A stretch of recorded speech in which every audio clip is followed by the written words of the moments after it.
A'udzu billahi minasyaitonir rajim. Bismillah. Alhamdulillah wassalatu wassalamu ala man la nabiyya ba'da. Amma ba'd. Assalamualaikum warahmatullahi wabarakatuh. Mga kapatid sa Islam, welcome po sa ating subject na Siratun Nabawi o talambuhay ng Propeta Muhammad sallallahu alaihi wasallam.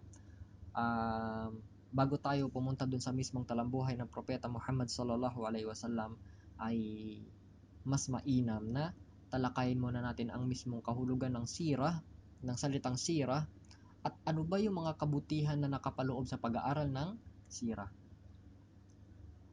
Una, ang salitang sirah ay may kahulugan na landas o daanan. Ang salitang sirah ay nagmula sa salitang sayr o paglakad.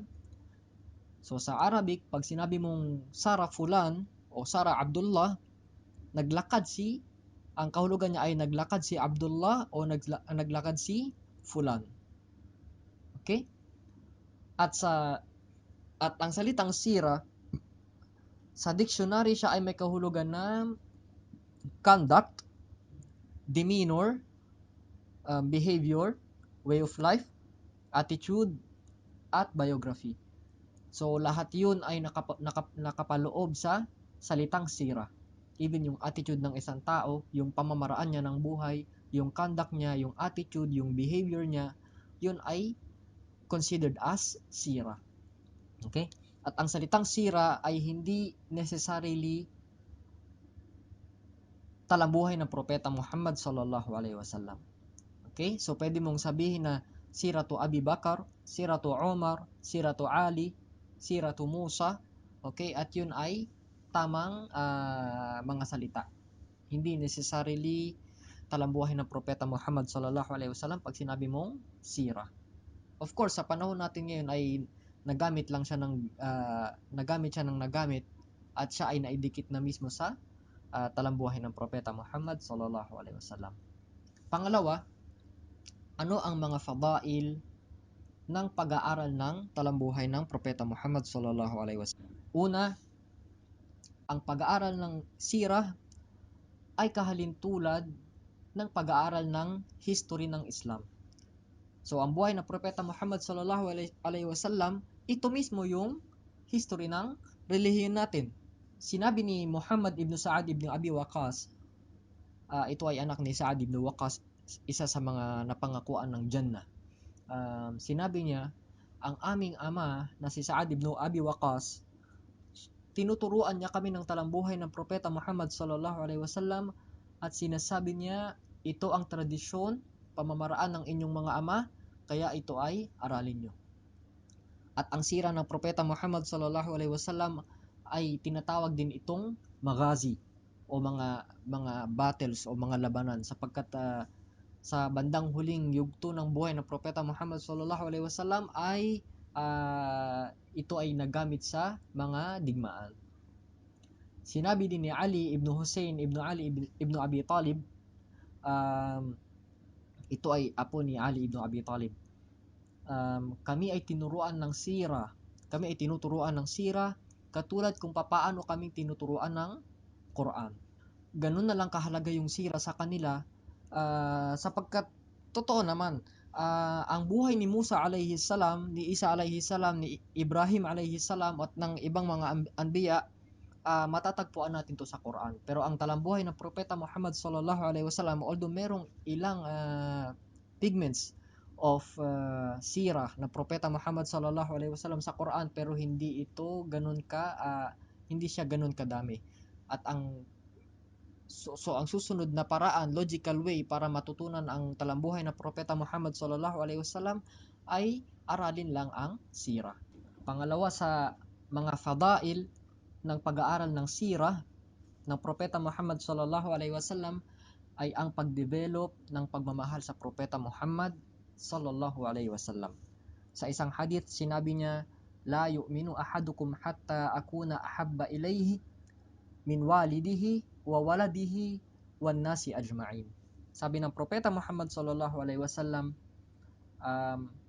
hindi magiging ganap ang pananampalataya ng isa man sa inyo hanggat hindi ako ang pinaka nagiging kamahal-mahal sa kanya sa kanyang magulang, sa kanyang mga anak, at sa lahat ng tao. Isa sa mga qualifications ng pagkakaroon ng pananampalataya is yung mahalin mo ang propeta Muhammad sallallahu alaihi wasallam. At mas madali mo magagawa yun kung kilalang kilala mo ang Rasulullah sallallahu alaihi wasallam. Mas kilala mo yung tao, ay mas magiging madali sa iyo mahalin siya. Isa sa mga ambasador ng Quraysh, ito ay sa panahon ng Hudaybiyah. Isa sa mga ambasador ng Quraysh, nung nakatagpo niya ang propeta Muhammad sallallahu alaihi wasallam, siya ang pinapunta ng Quraysh para makipag-deal sa kanila.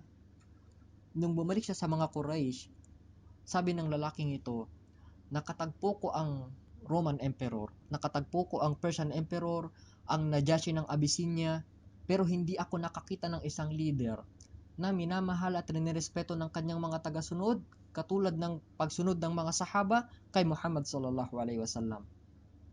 Walang tao na nagmahal sa kanilang pinuno katulad kung papaano ko nakita ang mga sahaba sa propeta nila sallallahu alaihi wasallam. Sabi ng taong to, gawin ninyo yung gusto nyong gawin. Quraysh, Quraysh. Gawin nyo kung anong gusto nyong gawin, pero ang mga taong ito ay hindi basta-basta isusuko ang kanilang propeta sallallahu alaihi wasallam. Isa sa mga number one characteristics ng mga sahaba ay kilalang kilala nila ang propeta Muhammad sallallahu alaihi wasallam. Pangatlo, sa fadail ng pag-aaral ng Siratun Nabawi o talambuhay ng propeta Muhammad sallallahu alaihi wasallam, ay isa ito sa mga means para mas maintindihan natin ang banal na Quran. Okay?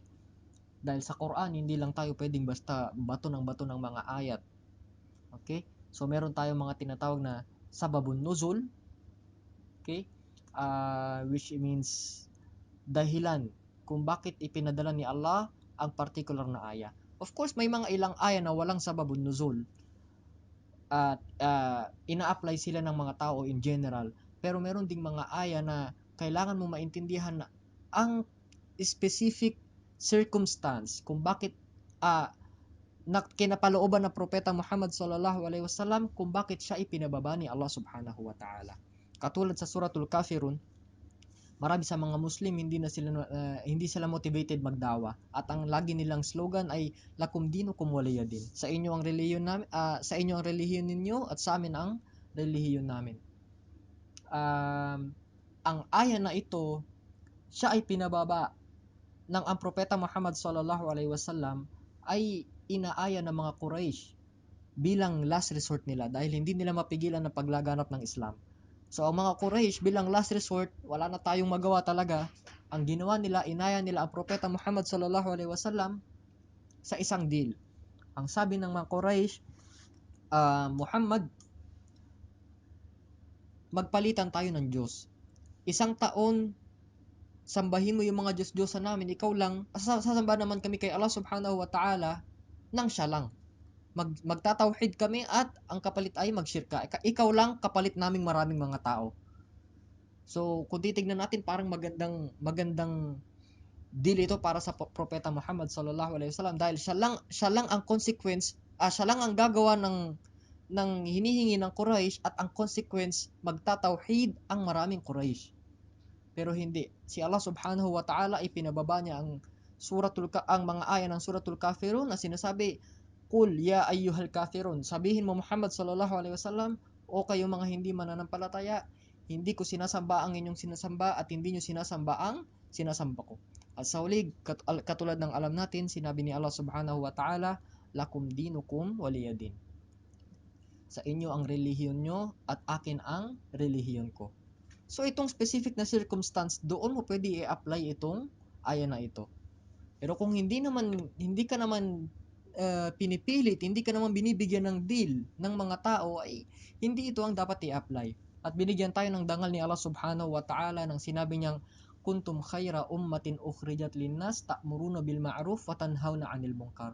Kayo yung pinakamaiinam na taong lumabas sa sangkatauhan sapagkat kayo ay nag-uutos ng kabutihan at nagbabawal ng kasamaan. Ito yung general aya na hindi nangangailangan ng specific circumstance. Ano yun? Na mag-utos tayo ng kabutihan at magbawal tayo ng kasamaan. At no doubt na ang pinakamalaking kabutihan, pagbubukod tangi kay Allah subhanahu wa ta'ala, at yun ay ang tauhid. Ang pinakamalaking kasalanan ay ang kumilala ka pa ng ibang Diyos maliban kay Allah subhanahu wa ta'ala, at yun ay ang shirk. So yun ang in general aya na dapat natin i-apply sa pang-araw-araw nating buhay. Pangalawa, sa ilalim ng pag-intindi sa Quran, una ay ang sababun nuzul, at pangalawa, kabutihan ng pag-aaral ng sira ay ang malaman ang tafsir ng mga aya. Katulad ng isang sahaba, nang bumaba yung aya nung nabasa niya yung aya patungkol sa pag-aayuno sa buwan ng Ramadan, na pwedeng kumain bago mag-ayuno hangga't hindi nagiging distinct yung puting sinulid sa itim na sinulid. So yung sahaba na to, kumuha siya ng puti at itim na sinulid, pumunta siya sa kwarto niya na walang bintana, nakasara yung pinto at walang ilaw, at hindi niya ma-distinguish yung puti sa itim, at kumakain siya. So pagtapos nito, pumunta siya sa Propeta Muhammad sallallahu alaihi wasallam at kinuwento niya yung ginawa. Ya Rasulullah, ito yung ginawa ko. Nung narinig to ng Propeta Muhammad sallallahu alaihi wasallam, ay tumawa ang Rasulullah. Pinaliwanag sa kanya ang tamang pag-intindi o ang tafsir ng sura na tinutukoy ng sahaba na yon. So kung di tayo mag-aaral ng sura, hindi natin alam yung mga circumstance na kung saan ipinababa yung mga aya ni Allah subhanahu wa ta'ala, at kung di rin tayo mag-aaral ng sura, hindi natin alam ang mga tafsir ng mga sura sa loob ng Quran. Pang-apat is ang pag-aaral ng sira ay means para malaman kung paano itaguyod ang ummah. Walang duda na ang buhay ng Propeta Muhammad sallallahu alaihi wasallam mula sa umpisa hanggang sa dulo, ito ay isang malaking tagumpay. At naitaguyod nila yung 100% na Islamic State. Okay? Nung panahon lang ng Propeta Muhammad, nagkaroon ng 100% Islamic State. Okay? At makikita natin na si Allah subhanahu wa ta'ala ang nagdadirect sa Rasulullah kung paano yung mga gagawin niya sa pamamagitan ng pagpapababa ng mga aya. Okay? At sa pag-aaral ng sira, makikita natin yung format na ginawa ng Rasulullah sallallahu alaihi wasallam, yung mga ways na ginawa niya para makamit itong Islamic State na ito. Pagpapatatag ng akida, ng iman ng mga tao, yun ay nangyari sa Makkah. Okay? At nung okay na, matatag na yung mga pananampalataya at iman ng mga tao, ay ang kapatiran. At ang panghuli, nung okay na yung internal factors, ay doon na sila nakipagpolitika. Doon na sila nakipag-interact sa labas. So hindi tayo pwedeng tumalon agad sa kapatiran ng hindi matibay yung akida, at hindi rin tayo pwede makipag-interact sa labas. Pwede, pero hindi siya magiging ganun katibay. Maliban gawin natin ang sunan ng Rasulullah sallallahu alaihi wasallam. Ayusin natin yung loob, patatagin ang iman, patatagin ang akida, patatagin ang kapatiran, at bandang huli, at pag nakamit natin yun, ay saka tayo lumabas. At bilang panglima at panghuli, ang pag-aaral ng sira ay means para makamit ang pagmamahal ni Allah subhanahu wa ta'ala. Katulad ng sinabi ni Allah, in kuntum tuhibbunallah fattabi'uni yuhibbukumullah wa yaghfir lakum dhunubakum. Sinabi ni Allah, sabihin mo Muhammad sallallahu alaihi wasallam, kung minamahal ninyo si Allah, ay sundin ninyo ako. Yuhibbukumullah, mamahalin kayo ni Allah, wa yaghfir lakum dhunubakum, at patatawarin niya para sa inyo ang inyong mga kasalanan. Malaking way para masunod ang Rasulullah sallallahu alaihi wasallam ay ang pag-aaral ng kanyang talambuhay.